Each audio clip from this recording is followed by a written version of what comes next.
እግዚአብሔር አምላካችን የተባረከ ይሁን። እንግዲህ ማክሰኞ የምናየውን የራእይን መጽሐፍ ዛሬም እንቀጥላለን። አሁን ያለንበት ስፍራ ምዕራፍ 5 ላይ ነው እና ምዕራፍ 5 ከቁጥር 1 እስከ 5 ድረስ ላንብብላችሁ። እንደዚህ ይላል።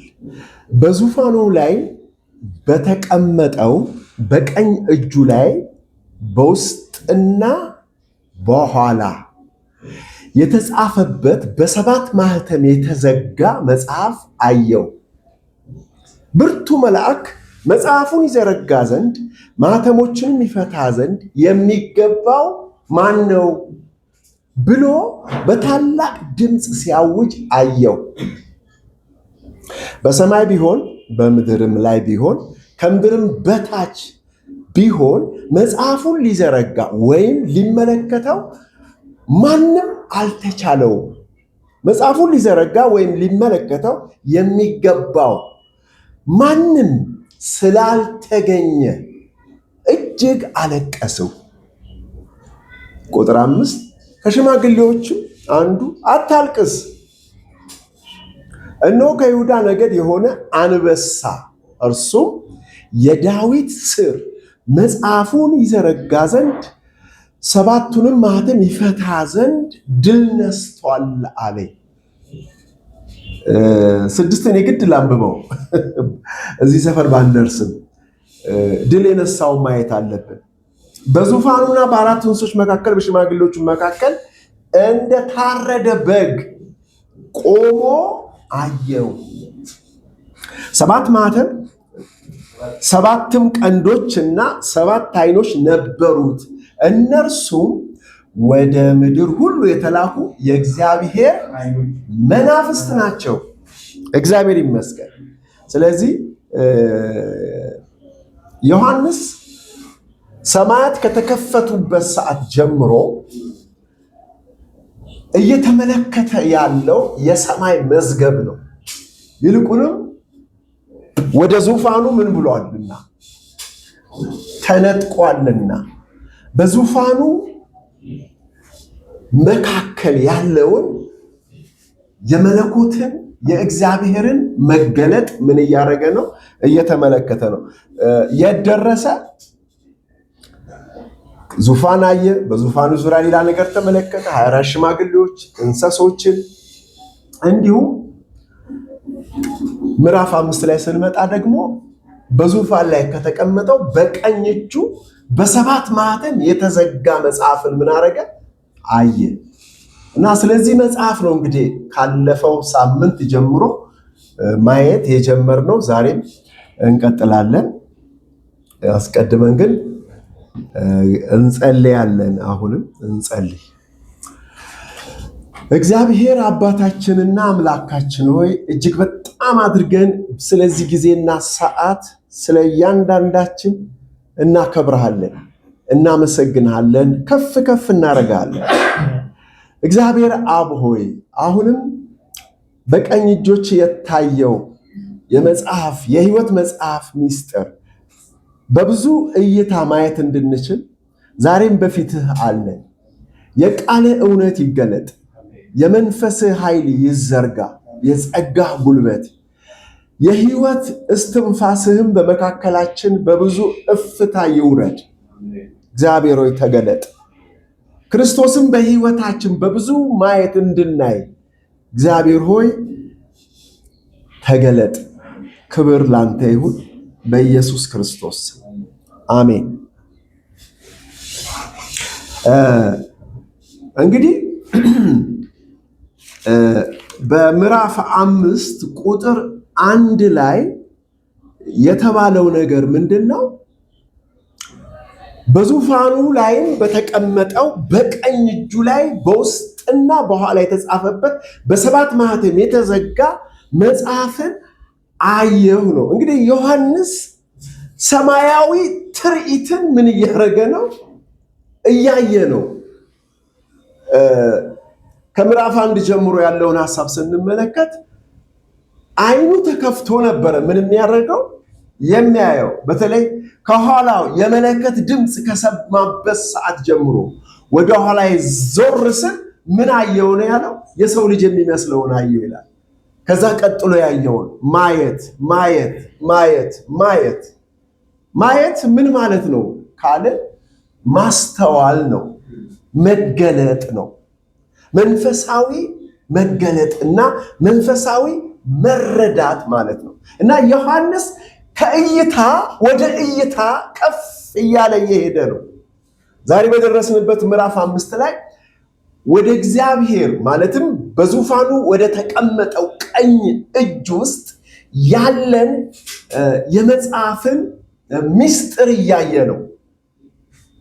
ባለፈው ሳምንት እንደተነጋገርነው ይሄ መጽሐፍ ዮሐንስ በሰባት ማኅተም የተዘጋ መጽሐፍ ይበለው እንጂ በሌሎች ምዕራፎች ላይ ግን መጽሐፉ ስም አለው። የበጉ የሕይወት መጽሐፍ ተብሎ ተጽፏል። ስለዚህ አሁን በዚህ ስፍራ ላይ ግን የምናየው መዘጋቱን ነው። በምን? በሰባት ማኅተም።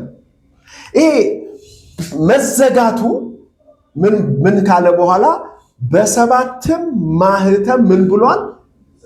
የታተመ ነው። የታተመ አሁን እኛ እዚህ ቢሮ ተከራይተን ያለ ነው። አካባቢያችን ደግሞ የሥራ ቦታ ነው እና አንዳንድ ሰዎች የንግድ ፈቃድ ከሌላቸው ይዞራሉ ብዙ ጊዜ ገቢዎች እና እዚህ አካባቢ ፊት ለፊታችን ይመጡና ከሌለው በሩን ይዘጉና በታተመ በግብር አስገባሪ ማኅተም የታተመ ወረቀት በሩ ላይ ያመጡና ምን ያደርጉታል? ያሽጉት እንሄዳሉ። ከዚህ በኋላ ይሄንን ቀዶ መግባት ሌላ ብርቱ ወንጀል ነው። ማኅተሙ ምንድነው? ስልጣን ያለው አካል ነው ማለት ነው። ምን ያደርገው? ያንን ቤት የዘጋው። ስለዚህ ወደ ሐሳባችን ስንመጣ ይሄ መጽሐፍም በማኅተም ነው ምን የሆነው? የተዘጋው። ማኅተም አታሚ ያለው ማለት ነው። አያችሁ ሲዘጋ። ስለዚህ የበላይ አካል አለው። ባለፈውም እንዳነበብነው ብርቱ መልአክ የጮኸውን ነገር ላንብበው። ቁጥር 3 ላይ በሰማይ ቢሆን በምድር ላይ ቢሆን ከምድር በታች ቢሆን መጽሐፉን ሊዘረጋ ወይም ሊመለከተው ማንም ምን አላለው? አልተቻለውም። ለምን? የታተመበት ማኅተም የስልጣን ማኅተም ነው። ይህንን ማኅተም ለመፍታት ምን መሆን ያስፈልጋል? ባለስልጣን መሆን ያስፈልጋል። ስለዚህ 7 ሙሉ ኮምፕሌት ቁጥር ነው። ፍጹም ቁጥር ነው። የመለኮት ቁጥር ነው እና የተዘጋው በሙላት ነው ማለት ነው።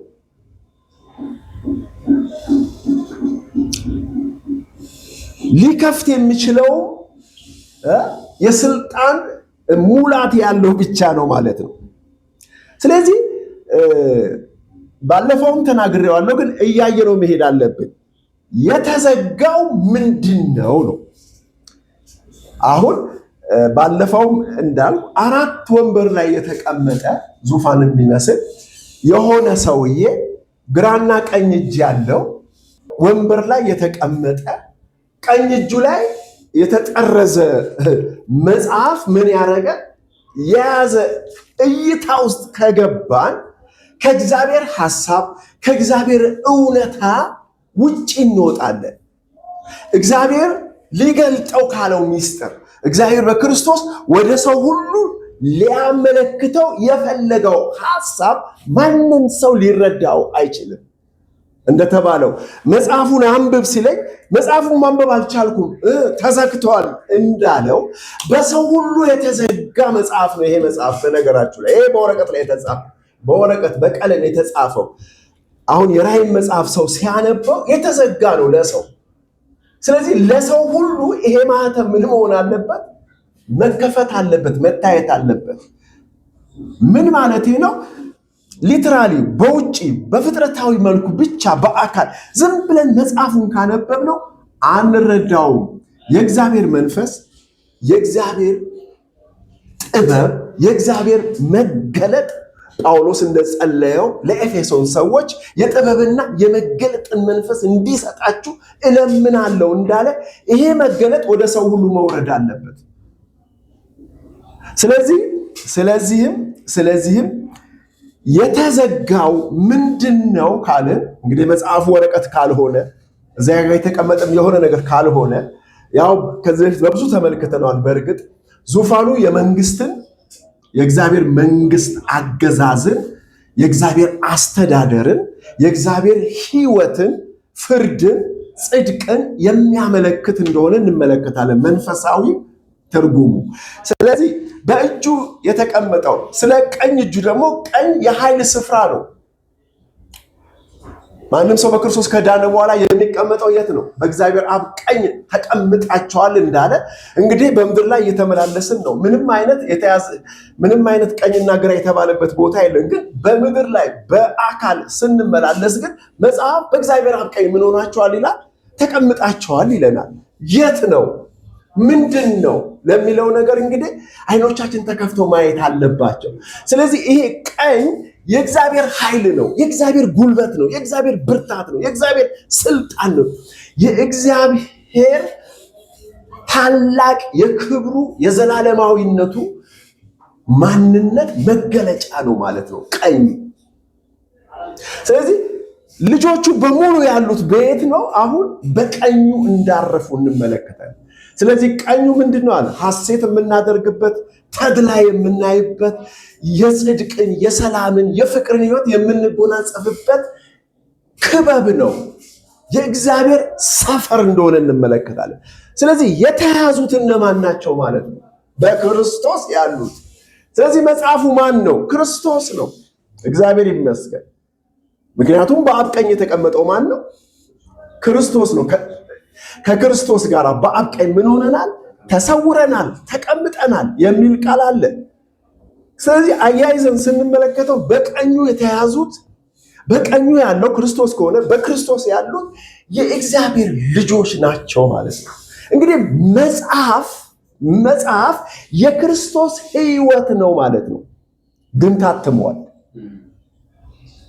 አሁን የምናየው ምስጢር በሰባት ማኅተም ታትሟል፣ ታሽጓል። እንዳነበብነው መጽሐፉን ሊዘረጋ ሊመለከት የሚገባውን ስላልተገኘ ይላል ዮሐንስ በየት ተጠየቀ? በሰማይ። በየት ተጠየቀ? በምድር። በየት ተጠየቀ? ከምድር በታች።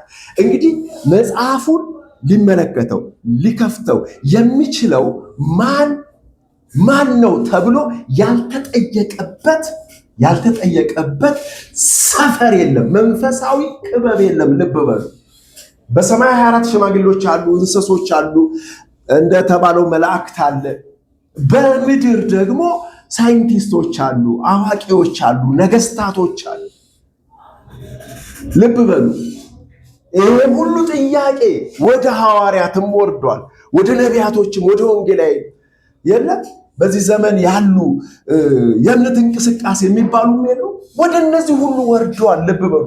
ወደ ሰው ሁሉ ልብን የወረደው ምኑ ማን ነው? ይሄንን መጽሐፍ ምን የሚለው ሊከፍት የሚችል ብሎ ወደ ሰው ዘር በሙሉ ወርዷል ማለት ነው። ቤትም ያሉ በሰማያት የዕብራዊ መጽሐፍ እንደሚነግረን የጻድቃን መንፈስ ወዳሉበት ወደ ቅድስቲቱ ከተማ እልፍ አላፋት መላእክት በደስታ ወደ ተሰበሰቡበት የሚል ሰፈር እናያለን። እዛ ሰፈር ምን ተብሏል? ማን ነው የሚከፍተው ተብሏል። ግን ማንም አልተገኘም። ማንም ሊገኝ አልቻለም። ስለዚህ ምን አደረግኩ ነው ያለው ማነው? ዮሐንስ አለቀስኩ። ምክንያቱስ ስልጣን ያለው አካል ግድ ነው ያስፈልጋል ማለት ነው። ስለዚህ የመጽሐፉ ማለት ይቅርታ የመልአኩ ጩኸት አዋጆችን በየስፍራ ምን ሲያደርግ እናያለን? ሲያስተጋባ። በነገራችሁ ላይ መልአኩ የእግዚአብሔር ምንድን ነው? መልእክት ነው። ማን ነው ብሎ እግዚአብሔር ምን አድርጓል ማለት ነው? ጠይቋል። ይህም መጽሐፍ መክፈት የሚችል ተብሎ ምን ተብሏል ማለት ነው? ተለቋል። በውስጡ ያለውን ነገር ከፍቶ ማንበብ የሚችል አንድ ሰው ምን ይላሉ? ይሄ ጥያቄ እኛ ሀገር ቢሆን የተጠየቀው የሚኒስትሪ አገልጋዮች መሪዎች እኛም ፈተዋለን ብለው እጅ ያወጡ ነበር ብሎ ሲያሾፍ አገኘሁትና ግን አልተቻለም። ምንድነው መጽሐፉ ካልን አሁንም መልሰን ስለ መጽሐፉ ማወቅ አለብንና ይሄ የተዘጋው መጽሐፍ ምንድነው ካልን የእግዚአብሔር ዘላለማዊ ፕሮግራም ነው። እግዚአብሔር መጽሐፍ ሊጽፍ ስል ምን አድርጓል? ቲንክ አስቧል። ምን ማለቴ ነው? አቅዷል። ፕሮግራም አቅዷል። ያ ያቀደውን ደግሞ ምን አደረገ? ጻፈው። መጽሐፍ ተባልና ጻፈው። ምን እንዲሆን ነው? ልብ በሉ። ይሄ መጽሐፍ በምድር ላይ እንዲታይ ተፈልጓል። የእግዚአብሔር ፕሮግራም ነውና በምድር ላይ መዘርጋት አለበት፣ መታየት አለበት። አልተገኘም አይደል? አልተገኘም። ግን ክንዱ ከራሱ ግን ይህንን መጽሐፍ ሊተርክ ይህንን መጽሐፍ ምን ሊያደርግ ሊፈታ የሚችል ተገኝቷል። እግዚአብሔር ይመስገን። ያ ማን ነው ስሙ? አንዱ ሽማግሌ መጣና ምንድን ነው ያለው? አታልቅስ ሲለው እንመለከታለን። በጣም ይደንቃል። አንበሳ አላለው፣ የሰው መልክም አላለው፣ የንስር መልክም አላለውም። ልብ በሉ። እንስሳ ነበረ፣ ላም አላለውም። አራቱ እንስሶች ይሄንን መናገር አልቻሉም፣ ሊሉት አልቻሉም። እነዚህ I am the son of God ሊሉ ይችላሉ። ሁሉን የሚችል የእግዚአብሔር ልጅ ነኝ፣ ተፈጽሜያለሁ፣ ፍጹም ነኝ፣ የእግዚአብሔር መንግስት ተከታይ ነኝ፣ ለእግዚአብሔር መንግስት እውቀት አለኝ፣ ደርሻለሁ፣ ሶስተኛ ሰማይ ገብቻለሁ ሊሉ ይችላሉ። ግን መጽሐፍን መክፈት አይችሉም። የበጉን የህይወት መጽሐፍ ግን ምን ማድረግ አይችሉም? ከፍተው ማንበብ አይችሉም። ይህንን ምስጢር የገለጠ ማን ነው? ከአራቱ ሽማግሌዎች አንዱ ነው ይላል። አንዱ። ስለዚህ የአራቱ ሽማግሌዎች ምስጢር እኔ እናንተ ከዚህ በፊት እንዳየነው የምን ምሳሌ ነው አለን? የንጉሥ ካህናት ናችሁ ተብለናል አይደል?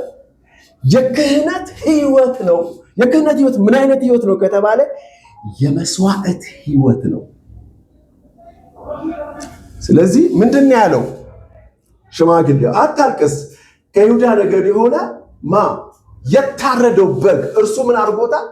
ማህተሙን ሊፈታ በውስጥ ያለውን ከፍቶ ሊያነብ ተችሎታል።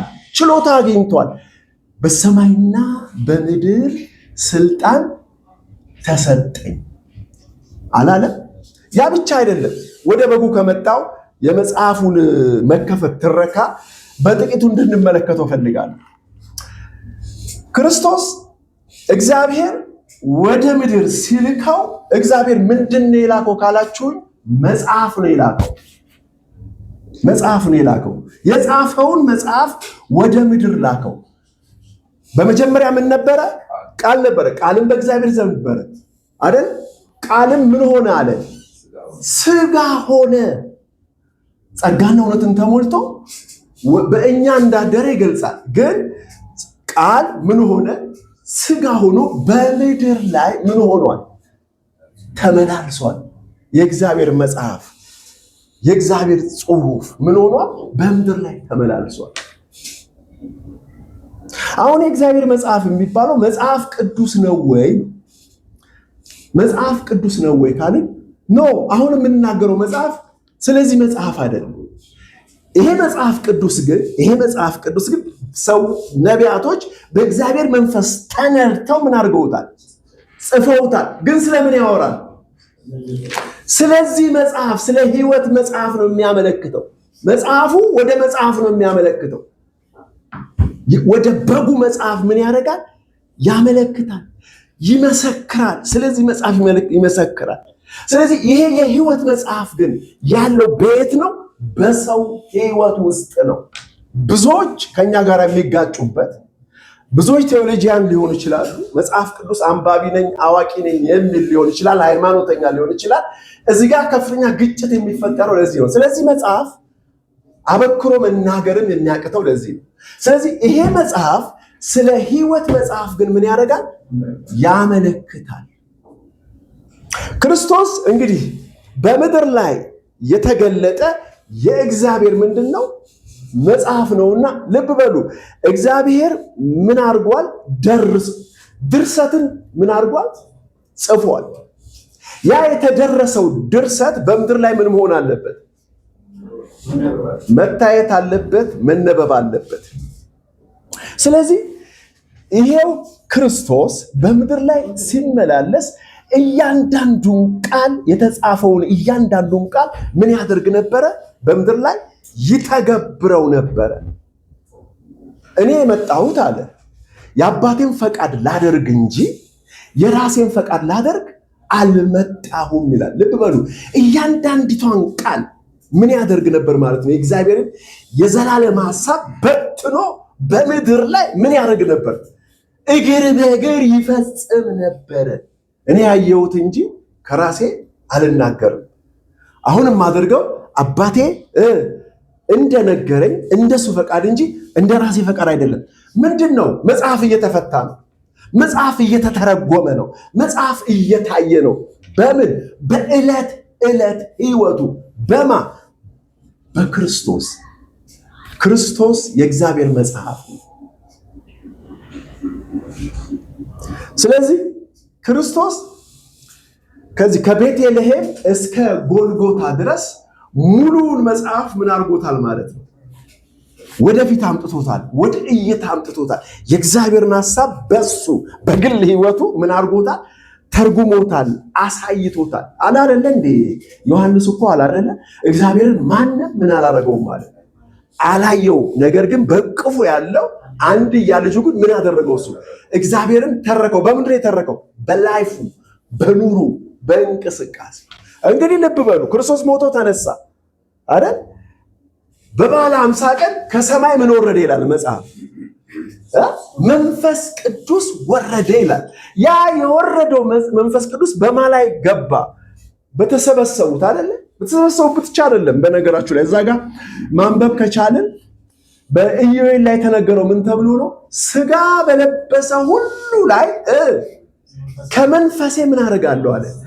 አፈሳለሁ አለ። እግዚአብሔር ይመስገን።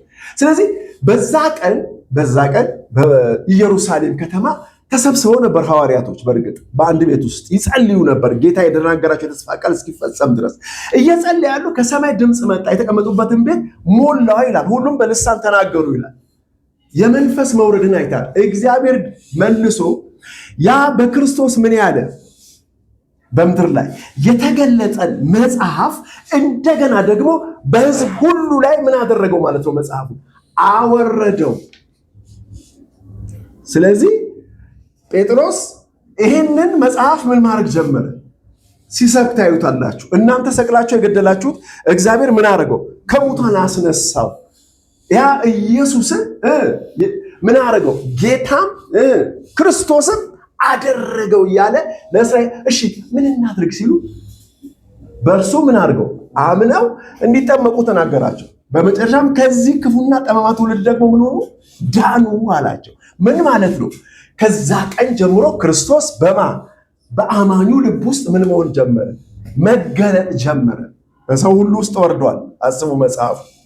አሁን ግን በነቁት ላይ ግን ምን ተባለ? ጳውሎስ ምንድን ነው ያለው? የክብር ተስፋ ያለው ክርስቶስ ቤት መኖሩ ነው አለ። በእናንተ ውስጥ መኖሩ ነው አለ። ባለፈው እንደተባለው ደግሞ ሁለተኛ ቆሮንቶስ ምዕራፍ 3 ቁጥር 3 ላይ ደግሞ ምንድን ነው ያለው?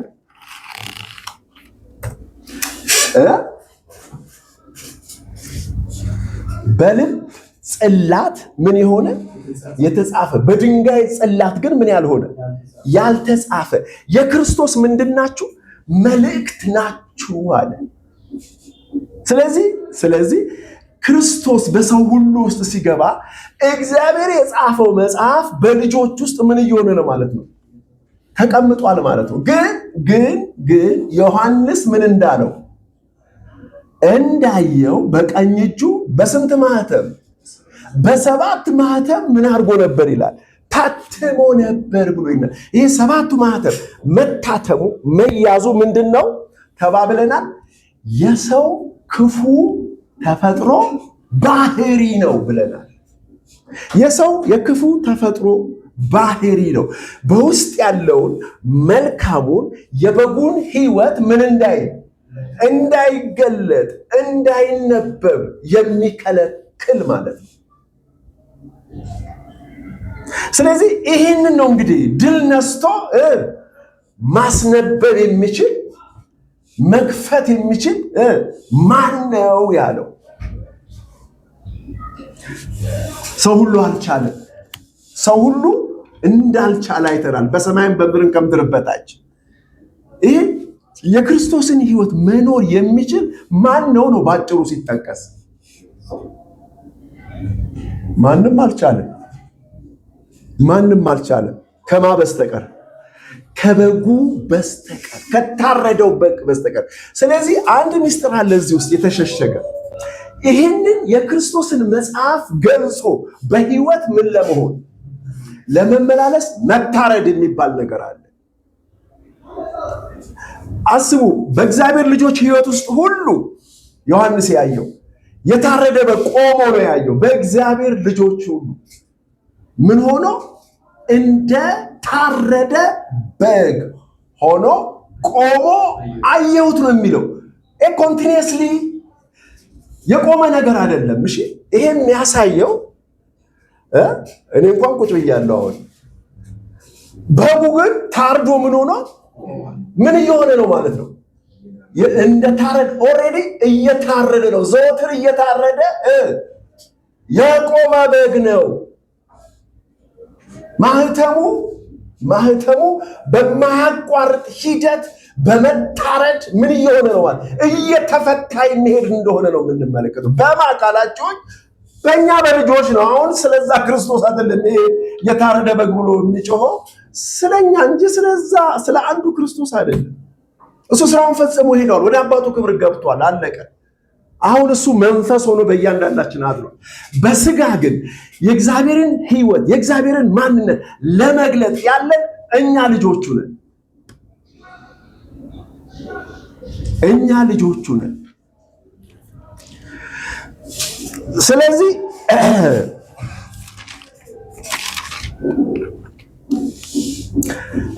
ይሄ ማህተም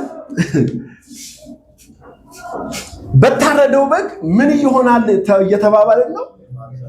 ይፈታል ይላል አይደለ? ማህተሙ ሲፈታ ምንድነው የተባለው? ምዕራፍ 5 ላይ ለታረደው በግ ምን ይሁን? እኔ በጣም እንትን ነው እዚህ ጋር በጣም አስገራሚ ነገር ስላለ እባካችሁ አንዴ ላንብበው።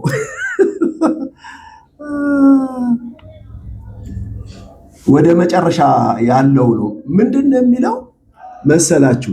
መጽሐፉን ትወስድ ዘንድ ማህተሙን ትፈታ ዘንድ ይገባሃል። ለምን? ታርደሃልና በደምህ ለእግዚአብሔር ከነገድ ከቋንቋ ሁሉ ከወገኑ ከሕዝብ ሁሉ ሰዎችን ዋይተ ለአምላካችን መንግስትና ካህን የሆኑ ዘንድ አደረግካቸው፣ በምድር ላይም ይነግሳሉ እያሉ አዲስ ቅኔ ምን ያደርጋሉ? ይዘምራሉ። ዋው! ታላቅ ደስታ ነው። የምኑ መፈታት?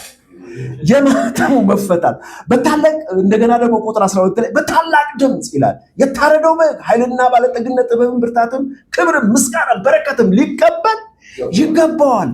በሰማይ በምድር ያለው ፍጥረት በሙሉ ይሄናል። እንዲያውም 24ቱ ሽማግሌዎች ወድቀው ምን አረጉ ይላል። በጣም ይገርማል። ምኑ ሲፈታ? ማህተሙ ሲፈታ። ይሄ በጣም ያስደሳች ነው አይደለ? ግን የሚገርማችሁ እያንዳንዱ ማህተም ሲፈታ ግን ፍርድ ነው። ያ ያልኳችሁ የሰው ክፉ ባህሪ ምን ሲሆን ሲፈታ ቦታ እንዲለቅ ሲደረግ፣ የውጭው ሰውነት ምን ሲሆን ሲሻር፣ ሲመታ፣ ሲገፈፍ በሰው ሕይወት ላይ ለቅሶና ዋይታ ይሆናል። ታውቃላችሁ? ለቅሶና ዋይታ ጭንቀት፣ አበሳ ሲወርድ ነው የምናየው። ግን መጽሐፉ ምን ይላል? በሰማይ ታላቅ ደስታ ሆነ። ይሄ ኮንትራዲክት የሚያደርግ ሐሳብ እንደሆነ እናየዋለን። ሐሳቡ ግጭት ይፈጥራል። እዚህ ደስታ ነው፣ እዚህ ደግሞ ምንድን ነው? ሐዘን ነው። ስለዚህ በህይወታችን ውስጥ ስላለ ሚስጥር ነው ይሄ ነገር የሚያወራው። በህይወታችን ውስጥ የአሮጌው ምን መሆን? መገፈፍ፣ መሞት፣ መሻር እግዚአብሔር በሚያመጣው ግፊት መከራ ሊሆን ይችላል። ምክንያቱም ከተቀበለው መከራ መታዘዝን ተማረ ይላል። እንዲህ አይነት ጭንቅና መከራ ሲሆን መከራ የለም ምናምን የለም ሳይሆን እንስቃለን፣ እሺ እንደሰታለን እንጂ አናለቅስም። ይህ ነው ፕሬሸሩ አለ፣ ግፊቱ አለ፣ መከራው አለ። ግን ምን እንላለን? እንደሰታለን፣ ምስጋና እንሰጣለን። ፈቃድህ እንዲህ ስለሆነ አመሰግንሃለሁ እንለዋለን።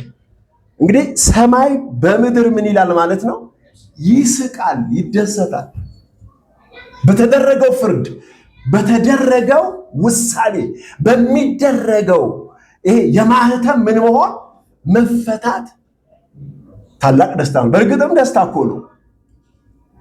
ግን በአመፅ ላይ በሰው ባህሪ ላይ ጭንቅና መከራ ይወርዳል እንጂ። ይሄንን እይታ እንመለከታለን። የማህተሙ ምን መሆን? መፈታት።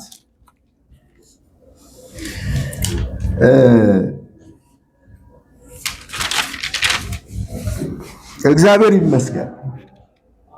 ስለዚህ እግዚአብሔር እንዳልኩት የመጽሐፉ ምንድን ነው? ደራሲ ነው። እግዚአብሔር የመጽሐፉ ጸሐፊ ነው። የተጻፈው መጽሐፍ ደግሞ በምድር ላይ ምን መሆን አለበት?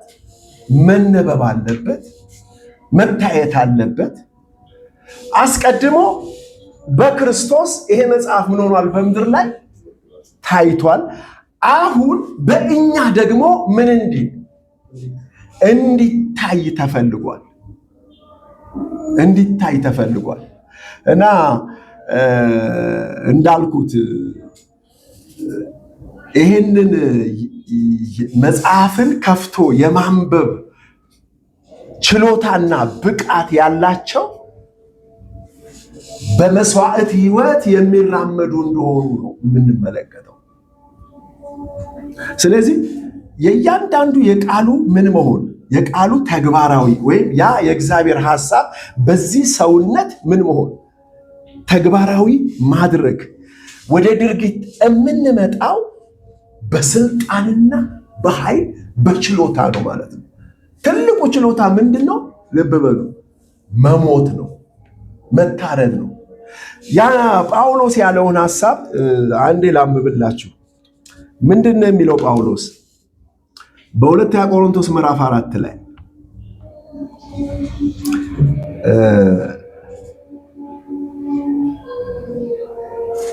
እስቲ ከላይ ጀምሬ ላንብበው። ክርስቶስ ኢየሱስ ጌታ እንደሆነ እንጂ ራሳችን አንሰብክም። ስለ ኢየሱስም ራሳችንን ለእናንተ እንደ ባሪያዎች እናደርጋለን። በክርስቶስ ፊት የእግዚአብሔር የክብር እውቀት ብርሃን እንዲሰጥ በልባችን ውስጥ የበራ በጨለማ ብርሃን ይብራ ያለ እግዚአብሔር ነውና፣ ነገር ግን የኃይሉ ታላቅነት ከእግዚአብሔር እንጂ ከእኛ እንዳይሆን ይህ መዝገብ በሸክላ ዕቃ ውስጥ አለን። በሁሉ እንገፋለን እንጂ አንጨነቅም፣ እናመነታለን እንጂ ተስፋ አንቆርጥም፣ እንሰደዳለን እንጂ አንጣልም፣ እንወድቃለን እንጂ አንጠፋም። ለምን? የኢየሱስ ሕይወት ደግሞ በስጋችን ምን ይሆን ዘንድ? ይገለጽ ዘንድ ሁል ጊዜ የኢየሱስን መሞት በስጋችን ተሸክመን እንዞራለን። የኢየሱስ ሕይወት ደግሞ በሚሞት ስጋችን ይገለጽ ዘንድ እኛ ሕያዋን የሆንን ከኢየሱስ የተነሳ ዘወትር ለሞት አልፈን እንሰጣለን። መቼ? ዘወትር፣ በማያቋርጥ ሂደት ማለት ነው። ስለዚህ ሞቱ በእኛ ሕይወቱ በእናንተ ይሰራል ይለናል። እንግዲህ መጽሐፍ ሊፈታና ሊነበብ የሚችለው በዚህ መስመር ነው። መዘጋቱን አይተናል። መዘጋቱ ምንድን ነው? የሰው ሰውነት ነው። የክፋት አስተሳሰብ ነው። የሰው አመፅ ነው። ያለመታዘዝ ባህሪ ነው። በቀደመው ሰው በአዳም የመጣ ጣጣ ነው። ክርስቶስን የገደለ ክርስቶስን የቀበረ ነው። አሁን ክርስቶስ ተነስቷል። የተነሳው ክርስቶስ ደግሞ የቀበረውን የመጀመሪያውን ሰው ምን ያደርገዋል? በዕለት ዕለት ይገለዋል፣ ይሽረዋል። በኃይሉ በመገለጡ በመምጣቱ ሲያስወግደው በምድር ላይ ለቅሶ ይሆናል፣ በሰማይ ግን ደስታ ይሆናል። እግዚአብሔር ይመስገን። ይሄ እንግዲህ የዕለት የህይወታችን ምንድነው ምልልስ እንደሆነ ዛሬ ይህንን ሐሳብ ነው እንግዲህ ሼር ማድረጋችሁ።